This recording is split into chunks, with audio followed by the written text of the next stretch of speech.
नमस्कार, स्वागत है आपका। आप देख रहे हैं इंडिया वॉइस और मैं हूं आपके साथ योगेश पांडे।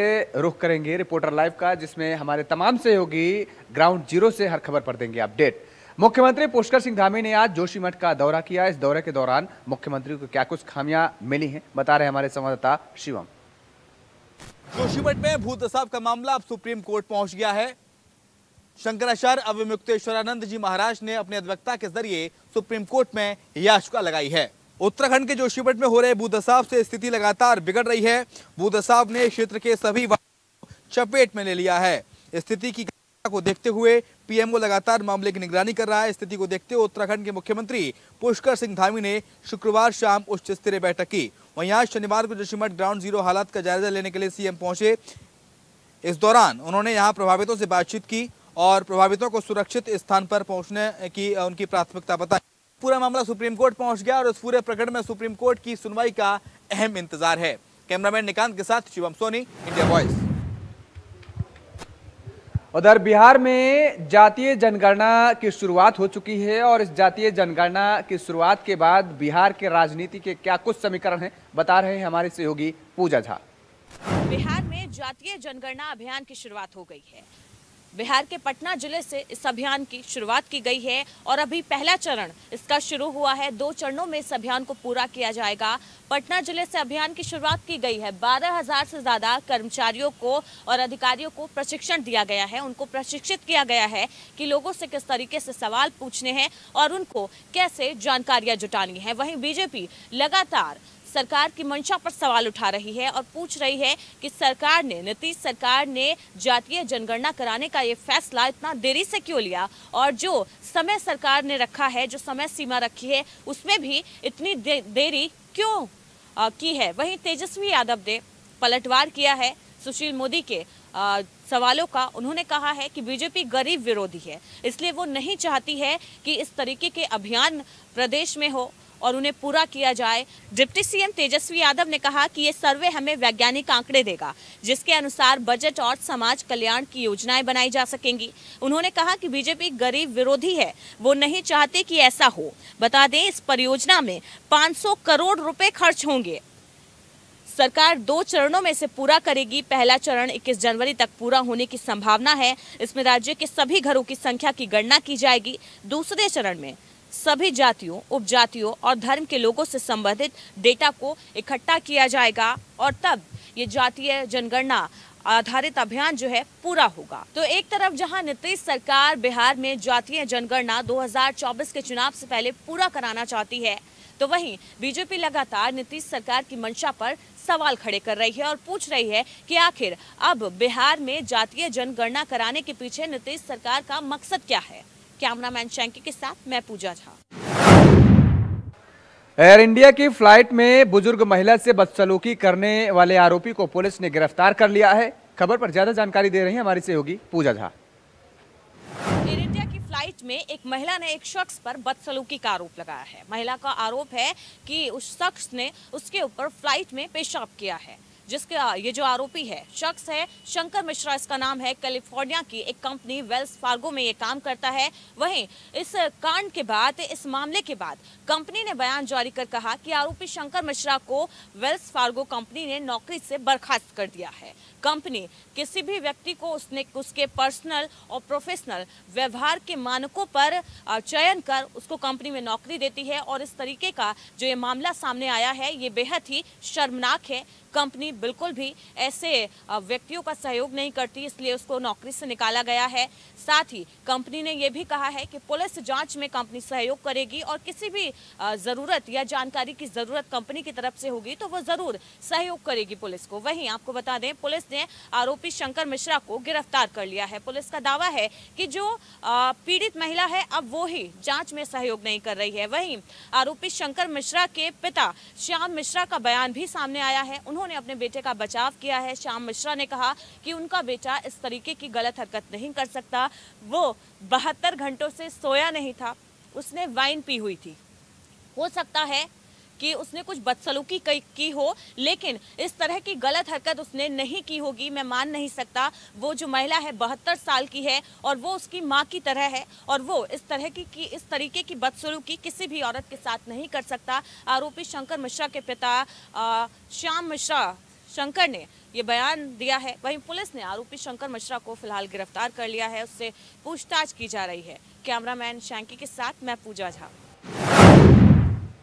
राजस्थान में 5G का इंतजार अब खत्म हो गया है। दरअसल ऐसा हम क्यों कह रहे हैं, बता रहे हैं हमारे सहयोगी नितिन चौधरी। राजस्थान के नॉर्थ द्वारा आज 5G सेवा जो है यहाँ पर शुरू कर दी गई है। वहीं आपको बता दें जिस तरीके से 5G सेवा की जो शुरुआत में आज किया, राजस्थान के मुख्यमंत्री अशोक गहलोत ने इसका लोकार्पण किया। साथ में उनके साथ मंत्री शांति धारीवाल और उदय प्रताप सिंह मौजूद रहे थे। साथ ही इस तरीके की जो 5G सेवा है वो काफ़ी शहरों में दी जाएगी, तो उसको देखते हुए जियो ने आज इसकी सेवा शुरू कर दी गई है। राजस्थान के जयपुर, जोधपुर और उदयपुर जिले में पहली बार 5G सेवा शुरू हुई है। टेलीकॉम सर्विस प्राइवेट कंपनी जियो शनिवार को 5G कॉमर्शियल लॉन्चिंग करेगी। सीएम गहलोत ने 5G कॉमर्शियल को लॉन्चिंग जयपुर झालना स्थित करेंगे। 5G टेक्नोलॉजी की मदद से बिना किसी रुकावट से हाई स्पीड इंटरनेट का भी इस्तेमाल किया जा सकता है। इसी से टेक्नोलॉजी जगत में एक क्रांति के रूप में देखा जा रहा है कि कंपनी ने अभी मिली रही स्पीड को 20 से 100 गुना ज़्यादा स्पीड का दावा किया है। राजस्थान के नाथ द्वारा से रिलायंस जियो के चेयरमैन आकाश अंबानी ने अक्टूबर 2022 में 5G सेवा लॉन्च की थी। इसके साथ ही घोषणा की थी कि यह राजस्थान के समेत देशों व सभी हिस्सों के धीरे धीरे शुरू कर दी जाएगी। रिलायंस जियो के चेयरमैन आकाश अंबानी ने साफ कह दिया था जिस तरीके से इसकी सेवाएं जो है राजस्थान के नॉर्थ द्वारा आज की गई है, तो उसको जो है काफ़ी देशों में भी दी जाएगी। उसी को देखते हुए आज आकाश अंबानी ने साफ कर दिया है कि जिस तरीके की जो सेवा थी जियो रिलायंस की, तो उसको जो सेवाएं अलग अलग देशों में भी दी जा सकती है। कैमरामैन संगी के साथ मैं नितिन चौधरी, इंडिया वॉइस। दिल्ली के कंझावाला में दिल दहला देने वाली घटना के बाद आए दिन इसमें नए नए खुलासे हो रहे हैं। अब इस घटना को लेकर के आगरा से क्या कुछ कनेक्शन सामने आया है, बता रहे हैं हमारे संवाददाता मयंक त्यागी। दिल्ली में नए साल में घटना सामने आई जिसमें कार सवार युवकों ने सुल्तानपुरी के कांझावाला में एक युवती को 13 किलोमीटर घसीटते रहे और उसके बाद उसकी मौत हो गई। दिल्ली पुलिस के लिए बड़ा सवाल था कि आखिरकार मामले को सुलझाए कैसे। सीसीटीवी जांच पड़ताल में अंजलि के जब वीडियो खंगाले गए तो उसमें एक एक्टिवा सवार युवती के साथ अंजलि दिखाई दी गई। इस कड़ी में इस युवती का नाम निधि था, जो लगातार पुलिस दिल्ली के रडार पर थी। लगातार सवाल पूछे जा रहे थे, लेकिन आगरा जीआरपी पुलिस ने निधि के तमाम बड़े खुलासे सामने रख दिए हैं। जी, हम बात कर रहे हैं जीआरपी पुलिस ने निधि को 10 किलो गांजे के साथ गिरफ्तार किया था और लगभग 2 युवकों को भी साथ में गिरफ्तार किया गया था। निधि ने उस समय बताया कि दीपक नाम के शख्स से कहने पर तेलंगाना से दिल्ली तक 10 किलो गांजे की तस्करी की जा रही थी। तस्करी के इस कनेक्शन और अंजलि हत्याकांड को लेकर दिल्ली पुलिस बड़े पेचीदे सवालों में फंसी हुई है। फिलहाल बाद में निधि को जमानत मिल गई। पूरे मामले में तमाम नए मोड़ सामने आ रहे हैं, लेकिन ये जो कड़ी है वो बड़ी पेचीदा है। दिल्ली पुलिस इस पूरे मामले पर लगातार जांच पड़ताल में जुट गई है, लेकिन आगरा जीआरपी के इस खुलासे के बाद पूरे देश भर में निधि को लेकर तमाम बड़े सवाल जहन में दिखाई दे रहे हैं। फिलहाल आगरा पुलिस का कहना है कि निधि 2020 में लगभग गिरफ्तार की गई थी और उसके खिलाफ बड़ी कार्रवाई गांजा तस्करी को लेकर की गई थी। कैमरा पर्सन अंकुर के साथ मैं मयंक त्यागी, इंडिया वॉइस, आगरा। अलीगढ़ में घर के बाहर आग पर हाथ सेक रही 2 बहनें आग की लपटों में आ गईं। इसके बाद जो हुआ वो बेहद हैरान करने वाला रहा। क्या है पूरा मामला, बता रहे हैं हमारे संवाददाता प्रदीप पुंडेर। थाना नौरावर क्षेत्र के जमालपुर में कल रात अलाव जलाते समय एक बड़ा हादसा हो गया। एक ही परिवार की 5 लड़कियां अलाव जलाने की कोशिश कर रही थी कि तभी अचानक हादसे ने एक गंभीर रूप ले लिया। पूरा मामला जमालपुर का है, जहां एक ही परिवार की 5 बहनें केरोसिन कैन के साथ में अलाव जलाने की कोशिश कर रही थी ताकि कड़ाके की ठंड से बचा जा सके। परिवार की एक बहन ने पहले 2 ढक्कन डाल के ये जलाने की कोशिश की आग, लेकिन आग नहीं जली। तभी अचानक से लड़कियां आपस में कैन को लेकर खींचतान करने लगी और मजाक करने लगी। अचानक से कैन उनके हाथ से छूट गया और जो अलाव था जिसमें वो आग जलाने की कोशिश कर रही थी उसके अंदर कैन छटक गया और जैसे ही कैन उसके अंदर गिरा वहां से आग की तमाम बड़ी लपटें उठने लगी और लपटों की चपेट में आकर पांचों की पांचों बहनें झुलस गईं, जिनमें से 3 की हालांकि कम चोट आई है और वो घर पर ही इलाज करा रही है, जबकि 2 अन्य जो बहनें हैं वो गंभीर रूप से घायल हो गई और अलीगढ़ के मेडिकल कॉलेज में उनका इलाज चल रहा है। मैं प्रदीप पुंडीर, इंडिया वॉइस, अलीगढ़। उधर हमीरपुर में नाले में अधेड़ के शव मिलने से क्षेत्र में हड़कंप मच गया है और इस खबर की पड़ताल की हमारे संवाददाता रुपेश गुप्ता ने। आज हमीरपुर के कुरारा थाना क्षेत्र के सिवनी गांव में एक नाले पर शव मिला। शव मिलने से इलाके में सनसनी मच गई और सनसनी मचने के बाद जब वहां मॉर्निंग वॉक पर जाते हैं लोग टहलने, तो वहां पर देखा एक शव पड़ा हुआ है। शव पड़ा हुआ देख पुलिस को सूचना देते हैं और पुलिस मौके पर पहुंचकर जांच करती है। जांच करने के उपरांत उस शव को नाले से बाहर निकालती है और उसको पोस्टमार्टम के लिए हमीरपुर पीएम हाउस भेजती है।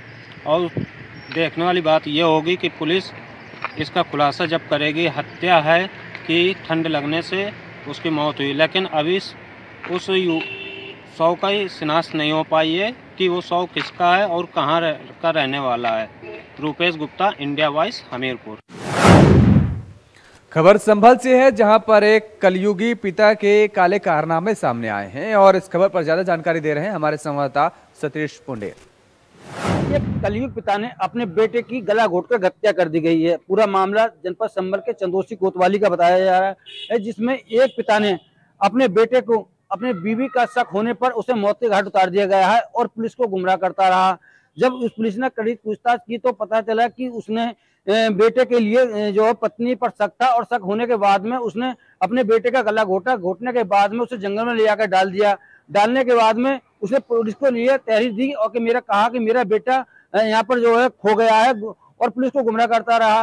पुलिस ने जब इससे जो है जांच की और जांच में एक टीम गठित की गई। जब टीम गठित में पता चला कि जो है उसने अपने बेटे के लिए जंगल में ले जाकर डाला है और ईख में ले जाकर डालने के बाद में डाल तो दिया था, लेकिन पुलिस को गुमराह करता रहा। किस तरीका से पुलिस उसके गुमराह में आई और 3 दिन लगातार पुलिस उसे बच्चे को ढूंढती रही, बच्चा लेकिन नहीं मिला। जब बच्चा जानकारी मिली, सब उसके गांव में सीसीटीवी कैमरे खंगाले गए तो सीसीटीवी कैमरों में पता चला कि यही बच्चे को जंगल में लेकर गया और जंगल में ले जाने के बाद में इसने ईख में ले जाकर डाल दिया।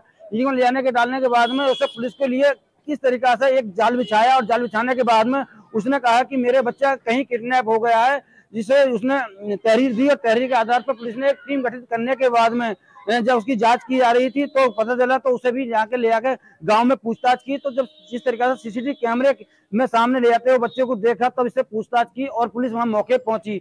पहुंचने के बाद में जब देखा तो जंगल के में ईंट के खेत में ले जाकर इसने बच्चे को डाला और डालने के बाद में वहीं पर जो है जूते के फीते से उसका गला दबाया गया था।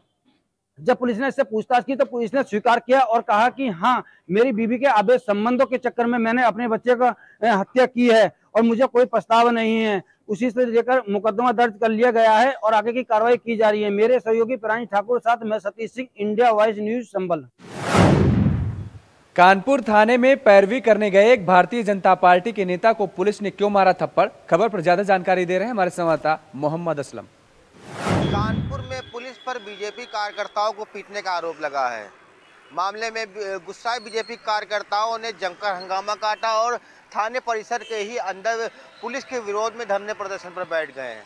लगभग 2 से ढाई घंटे चला ये जो हाई वोल्टेज ड्रामा चलता रहा थाने में, जिसके बाद वहां पर जो आला अधिकारी पहुंचे हैं और लोगों को समझा बुझाकर, जो वहां मौजूद थे उनको समझा बुझाकर शांत कराया। आपको बता दें कि पूरा मामला बर्रा थाना क्षेत्र का है, जहां पर सचिन नाम का एक युवक है, वो मैगी और चाय की दुकान चलाता है। आरोप है कि 2 पुलिसकर्मी शाम 5 बजे उसकी दुकान पर पहुंचे थे और वहां पर उसके दुकान की तलाशी लेने गए थे। पुलिस का कहना था कि उन्होंने जो है गांजे की सूचना पर दुकान तलाशी ली है। वहीं जो सचिन का आरोप है कि जब पुलिस जांच कर रही थी उसका वीडियो बनाने लगा तो पुलिस ने उसके साथ धक्का मुक्की कर दी और उसको थाने ले आई।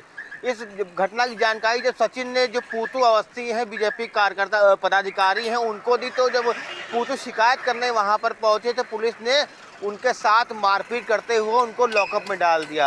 हालांकि इस पूरे मामले के बाद कहीं ना कहीं जो बीजेपी कार्यकर्ता थे काफ़ी आक्रोश थे और इसी के चलते वो वहां पर थाने के अंदर ही धरने पर बैठ गए हैं।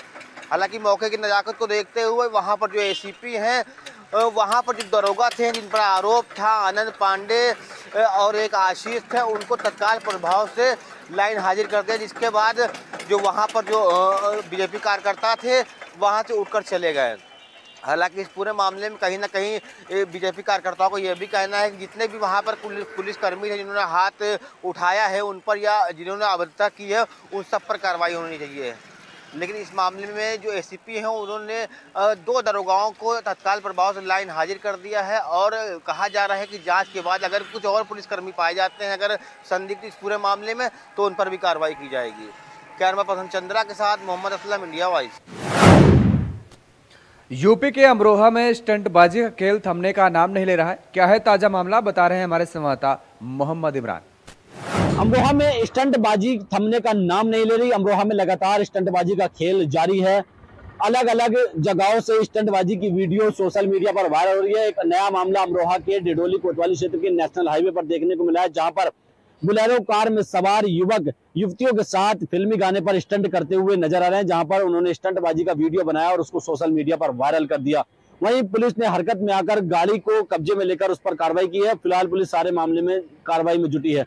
पूरा मामला अमरोहा के डिडोली कोतवाली क्षेत्र के नेशनल हाईवे का देखा गया है, जहां पर रईस जादव का आतंक देखने को मिला है। नेशनल हाईवे पर लगातार रईस जादव फिल्मी गानों पर डांस कर रहे हैं। रईस जादव द्वारा नेशनल हाईवे पर कब्जा कर लिया गया है, जिसके चलते यहाँ पर आतिशबाजी, फिल्मी गानों पर डांस और सोशल मीडिया पर कार के साथ स्टंट करते हुए वीडियो वायरल हुआ है, जिसके बाद पुलिस ने हरकत में आकर गाड़ी को कब्जे में लेकर उस पर कार्रवाई की है। उसको सीज करने की कार्रवाई यहाँ पर की गई है। वहीं थाना अध्यक्ष पी.के. चौहान ने जानकारी देते हुए कहा कि जितने भी लगातार स्टंटबाजी के मामले सामने आ रहे हैं उसमें पुलिस गंभीरता से लेते हुए कार्रवाई कर रही है, जिसके चलते पुलिस ने यहाँ पर भी कार्रवाई की है। और जो भी लोग स्टंटबाजी कर रहे हैं उनको पुलिस की साफ साफ चेतावनी है, अगर नेशनल हाईवे पर स्टंटबाजी करते हुए नजर आए तो उनके विरुद्ध सख्त से सख्त कार्रवाई अमल में लाई जाएगी।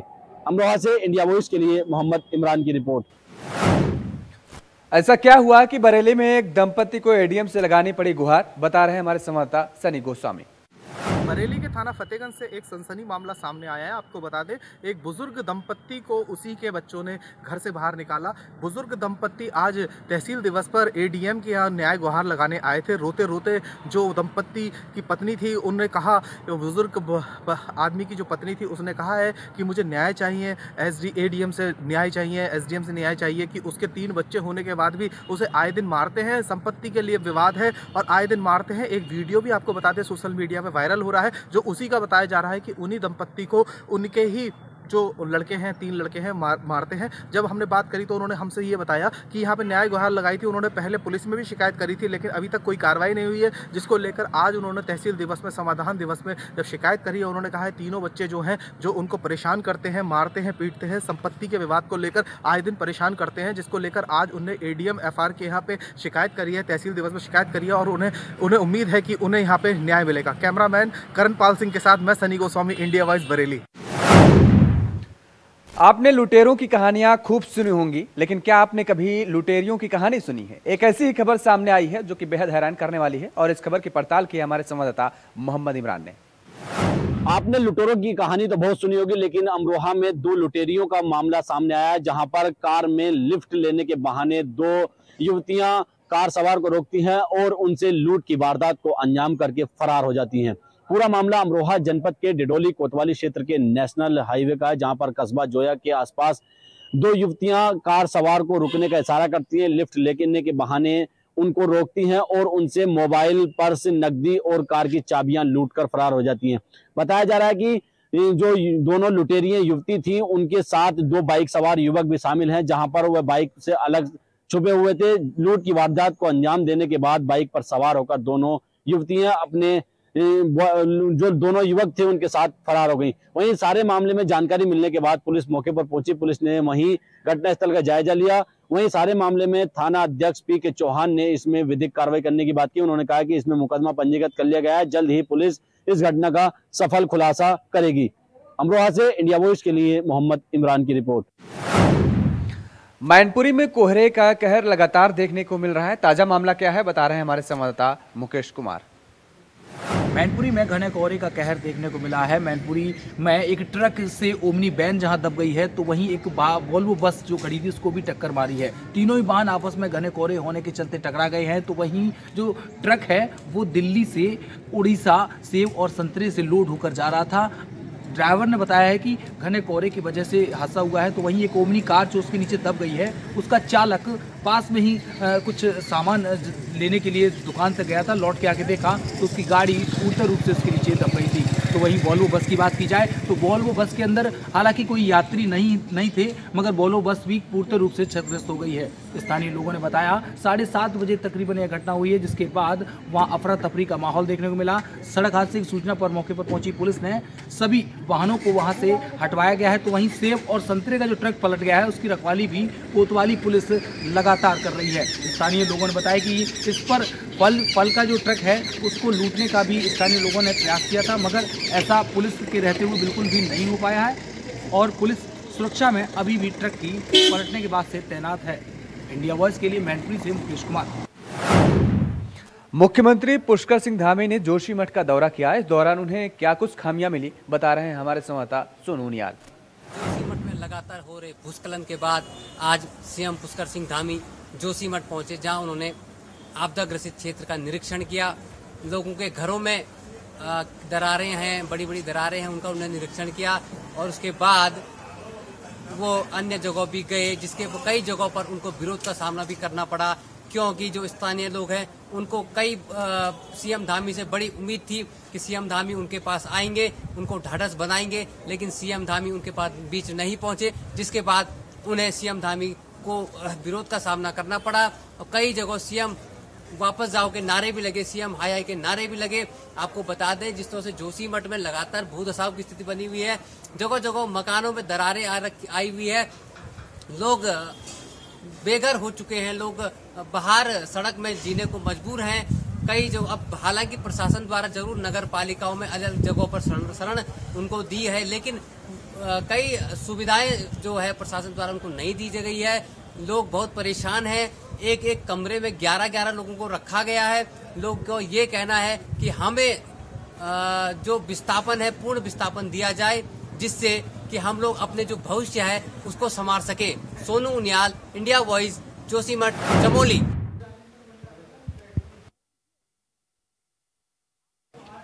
दिल्ली में एमसीडी चुनाव को लेकर के आम आदमी पार्टी और भारतीय जनता पार्टी के पार्षद आमने सामने नजर आए। क्या है ताजा मामला बता रहे हैं हमारे सहयोगी शिवम सोनी। दिल्ली में शुक्रवार के दिन मेयर और डिप्टी मेयर का चुनाव हंगामे के चलते नहीं हो पाया, जिसके बाद हंगामे के चलते सदन की कार्यवाही स्थगित की गई। तो वहीं आम आदमी पार्टी और भारतीय जनता पार्टी ने आज जमकर प्रदर्शन किया है। विरोध प्रदर्शन आम आदमी पार्टी ने किया। बीजेपी और आपके सैकड़ों कार्यकर्ताओं ने यह प्रदर्शन किया है। आप विधायक अतिशी ने मांग की है कि भाजपा और लेफ्टिनेंट गवर्नर के वीके सक्सेना लिखित में स्टेटमेंट दें कि नॉमिनेट सदस्य वोट नहीं डालेंगे। वहीं भाजपा कार्यकर्ता राजघाट पर धरना दे रहे हैं। उनका कहना है कि आप पार्षदों में महिला पीठासीन अधिकारी के साथ गाली गलौज की गई, उनके ऊपर कुर्सी फेंकी गई है। बीजेपी ने एलजी से मांग की है कि ऐसे आप नेताओं पर कड़ी से कड़ी कानूनी कार्रवाई की जाए। आपको बता दें कि शुक्रवार सुबह पार्षदों का, नवनिर्वाचित पार्षदों का शपथ ग्रहण शुरू होना था, लेकिन उसके पहले ही आम आदमी पार्टी के पार्षदों और बीजेपी के पार्षदों में हाथापाई हुई थी। कैमरामैन निक्की के साथ मैं Shivam Soni, India Voice. Reporter live में आज के लिए फिलहाल इतना ही। कल फिर होगी मुलाकात, तब तक के लिए नमस्कार।